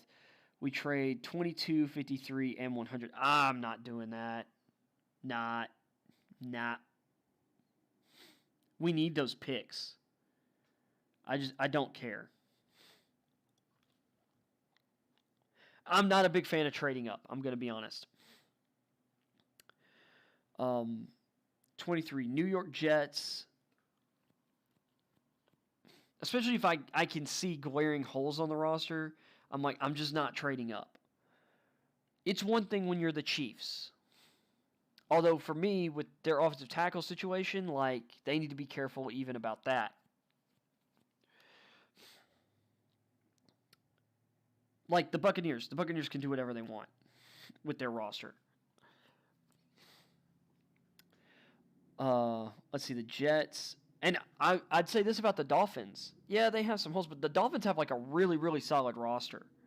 Same with the Bills. Like, these are teams that I could see moving around the board. So the Jets, they get 51 and Brandon Scherf. The football team gets 23, 86, and they get Greg Van Roten back. Nowhere near the player Scherf is, but he's cheaper, and he's okay, and you're getting a first and a third. That's going to help out your young quarterback right there. So Steelers get 48, 79, and 80. The Raiders get 24 and 140. Gives the Steelers a lot of picks. I'd be okay with that because of what the Steelers need. Like, I don't like taking a quarterback at 24. I really like Dickerson and Humphrey as centers. But, like, for the Steelers, you're looking at the tackle class, and the best tackles that are really first-round guys, I think, are off the board right now by this point. Jalen Mayfield, I'd consider it. Maybe Eichenberg. I mean, I love Radins, but I'm also thinking about, like, the board and how teams probably have guys valued. I'm probably going to be able to get one of those guys at 48. And we're looking at, like, mid or interior linemen and running backs. I don't love the value of those guys in the first round, especially, like, Dickerson's the best, but he's super injury prone. Jaguars get 10. The Cowboys get 25 and 33. Hey, the Jaguars have so much ammunition. I can understand that, but I like having the picks. I don't know. The Browns. 67 and a 2022 first. The Texans get 26 and 89. That would be the most Texans move ever. Oh my goodness, like right now. That would be stupid. Because their first round pick is going to be awful next year. I mean, because unless something crazy happens, I feel like Watson's going to get suspended multiple games, regardless of how this trial goes.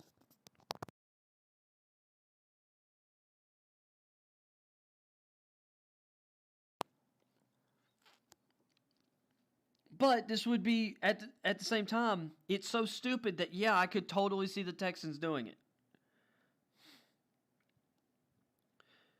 And the Browns would be geniuses. It's like, once again, another team. I left them out. They have an awesome roster. They could afford to do something like this. And then next year, they're going to have a top 10 pick. Or at least an extra first. Like, that's going to be better than the 26th pick.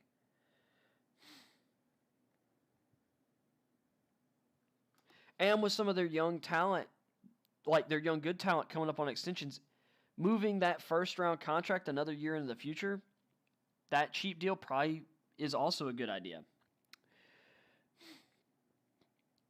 So the Ravens here, this would be a very Ravens trade. This would also be a very Rams trade. So the Rams trade a 2022 second and then 57 and 88 this year to move up to 27. And the Ravens turn a late first into a bunch of, or into multiple day 2 picks that they nail more often than not.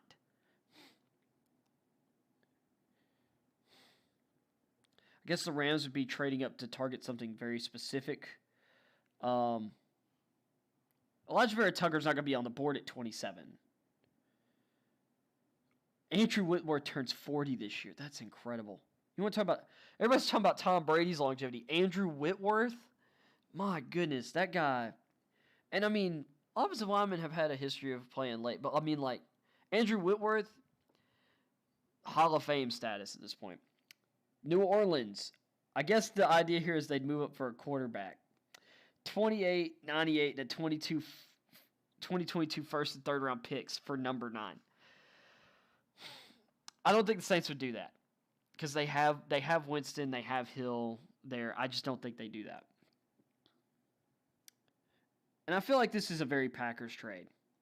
So the Dolphins decide to consolidate some picks, get a third first rounder in 29. They also get 142 in the fourth. The Packers get 36 and pick 81 in the third round. That wouldn't be a bad move for the Packers. Then they could say, look, we didn't draft a first-round receiver because there's value at receiver all throughout this draft, and we were able to get a better pick, and we're picking at the top of the second round anyway.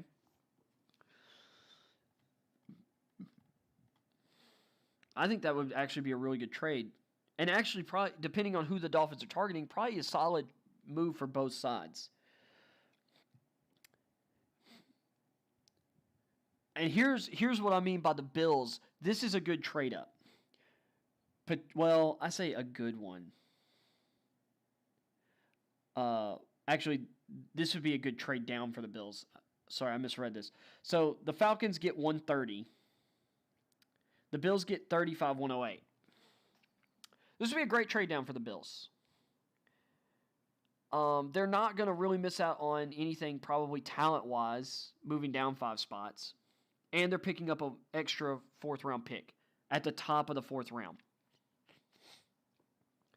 where they would be in position to get one of the surprise guys who most people think is a day 2 guy that somehow slides into the 4th round. There's a few guys every year. There's like a handful of guys every year that people are like, man, I had a late or mid to late 2nd round grade on that guy. Or, man, I thought this guy was easily a 3rd round talent. Like, he's one of my favorites in that range, who I thought could outperform like his draft slot. So the Falcons obviously would be targeting something specific here as well. The Chiefs getting the 12th pick and a 2022 first for 31, 63, a 2022 second, and wide receiver McCole Hardman.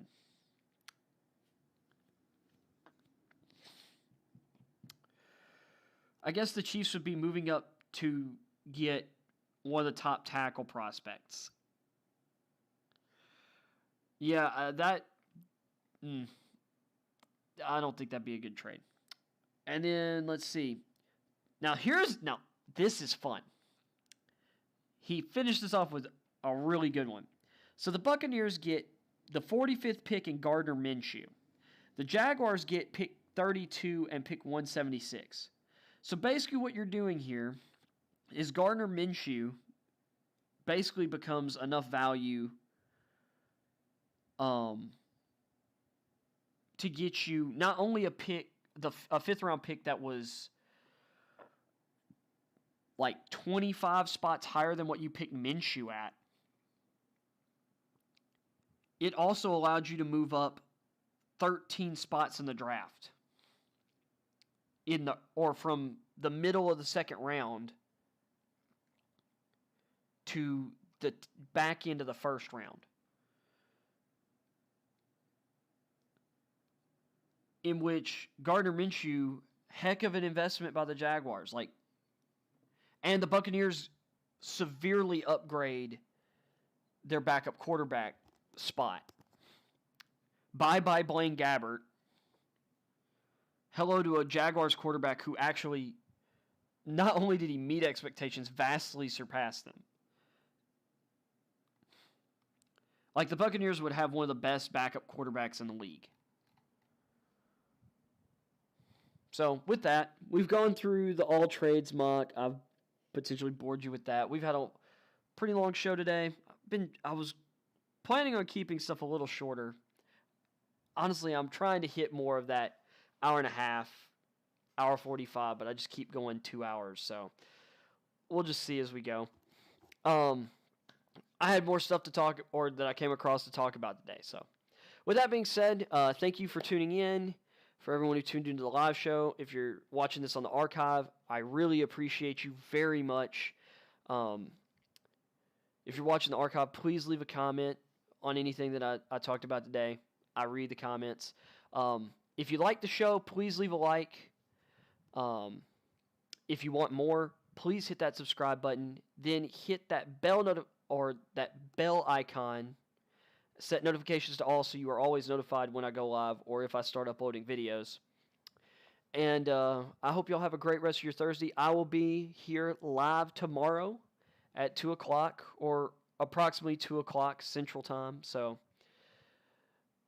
1 o'clock Eastern, 4 o'clock Pacific, you know. I don't know about you international folks. I don't know your times.